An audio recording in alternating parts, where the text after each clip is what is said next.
What happens out there isn't the problem, it's what happens in here, Carl Jung once said, pointing to his heart. Buddha put it simply, pain is part of life, suffering is your choice.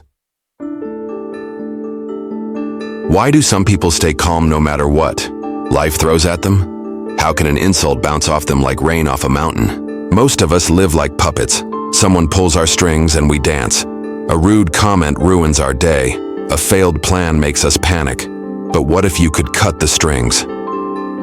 Today we'll mix Carl Jung's shadow work, facing your hidden fears, with Buddha's mindfulness, watching your thoughts.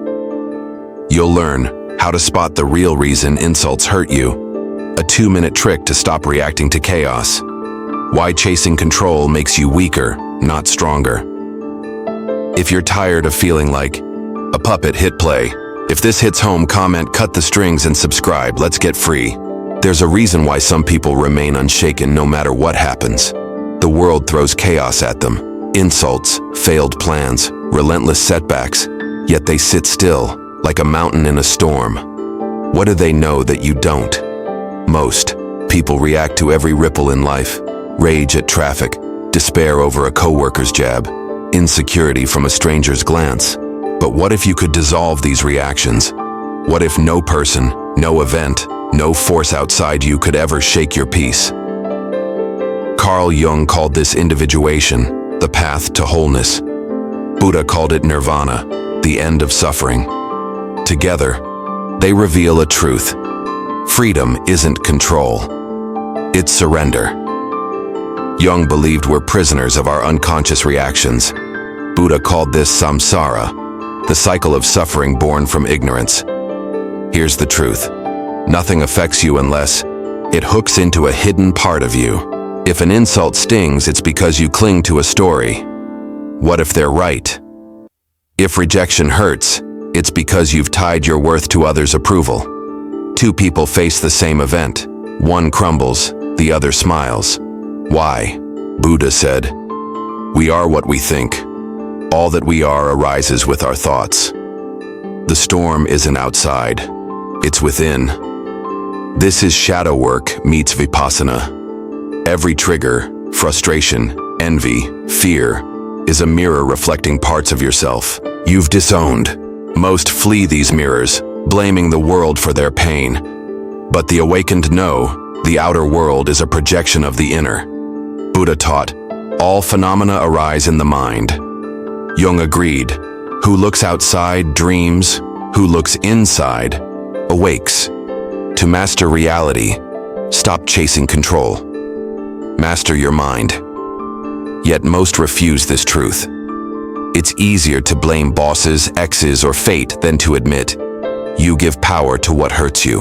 But those brave enough to sit with their shadows, to stare into the mirror without flinching, unlock a secret. Reactions are choices. Buddha called this non-attachment. Jung called it individuation. When you stop clinging to outcomes, opinions, or identities, you become untouchable, not numb, but free. People exhaust themselves chasing control over praise, plans, perfection. But Buddha warned, attachment is the root of suffering. Jung saw this too. The more you grip the world, the tighter it binds you. Want respect? You hand others power. Crave predictability? You become a slave to chaos. The truth? Control is an illusion. The only thing you own is your perception. Two people lose everything. One drowns in despair. The other finds liberation.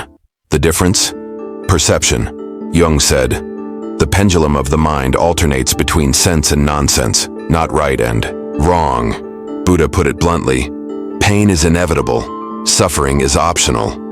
The world is neutral, your mind paints it heaven or hell.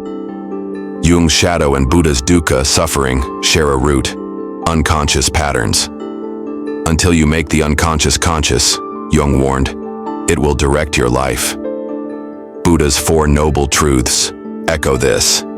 Suffering exists, but freedom comes from releasing craving. Most cling to their pain, blaming externals. The wise ask, what in me needs this wound to heal? Here's the paradox. Chasing control weakens you. Letting go empowers you. Need approval? You're chained to others. need success, you're enslaved by fear. But when you release these needs, when you sit like a mountain, undisturbed by praise or blame, you become unbreakable. Buddha called this equanimity. Jung called it self-realization. It's not indifference, it's sovereignty. The untouchable aren't controllers, they're observers. A storm rages, lightning, thunder, chaos. The sky doesn't fight. It doesn't cling. It simply is. You are the sky. The storm, passing weather. Buddha taught, no one saves us but ourselves. No one can and no one may. Jung added, your vision will become clear only when you look into your heart. Imagine, someone hurls an insult. Most react. Rage, shame, spiraling thoughts. But what if you paused? What if you saw the insult as a mirror, reflecting not you but a story you've believed? Foolish, they say. Buddha whispers, is it true? Or is it your fear of being seen as foolish? Jung prods, why does this hook you? What shadow have you ignored? This is the heart of mindfulness and shadow work. Triggers aren't enemies. They're teachers, a rude coworker, a failed plan. They're not causing pain. They're exposing it. Buddha said, meditate, live purely, quiet the mind. Jung said, integrate your darkness.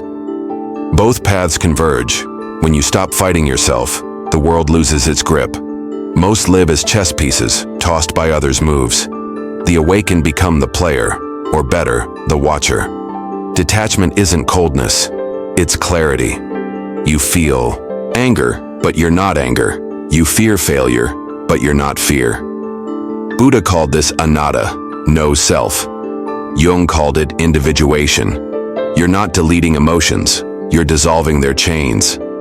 Here's the alchemy. Stop reacting, and reality bends to you. People sense your calm. Negativity starves without your attention. Opportunities flow when desperation dies. Neuroscience confirms this. Clinging activates the amygdala, fear. Letting go strengthens the prefrontal cortex, wisdom. Buddha's middle way meets Jung's transcendent function. Ask, why do insults hurt? Because you've tied your identity to others' words. Why does failure devastate? Because you've attached your worth to outcomes. Buddha taught, you are the community of your thoughts. Jung said, the greatest burden a child must bear is the unlived life of its parents. Break the cycle. Rewrite the story. The untouchable mind isn't built overnight. It's a practice. Pause. When triggered, breathe. Buddha. Observe. Don't absorb. Ask, what in me is reacting? Is this my truth or a wound? Jung's shadow. Release. Whisper, this is not me. This is passing. Buddha's anicca. Impermanence. The more you do this, the quieter the storm becomes. Insults lose their bite. Failure becomes feedback. Uncertainty, a teacher. Jung called this self-mastery. Buddha called it awakening. The result?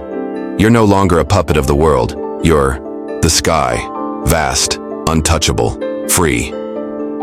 So next time chaos strikes, remember, the world is a mirror. Clean the dust from your mind, and the reflection clears. As Jung said, I am not what happened to me. I am what I choose to become. And Buddha, nothing can harm you as much as your own thoughts unguarded. Master your mind, and nothing can shake you. The storm rages, but the sky remains. If this resonates, ask yourself, where am I giving my power away? Comment below.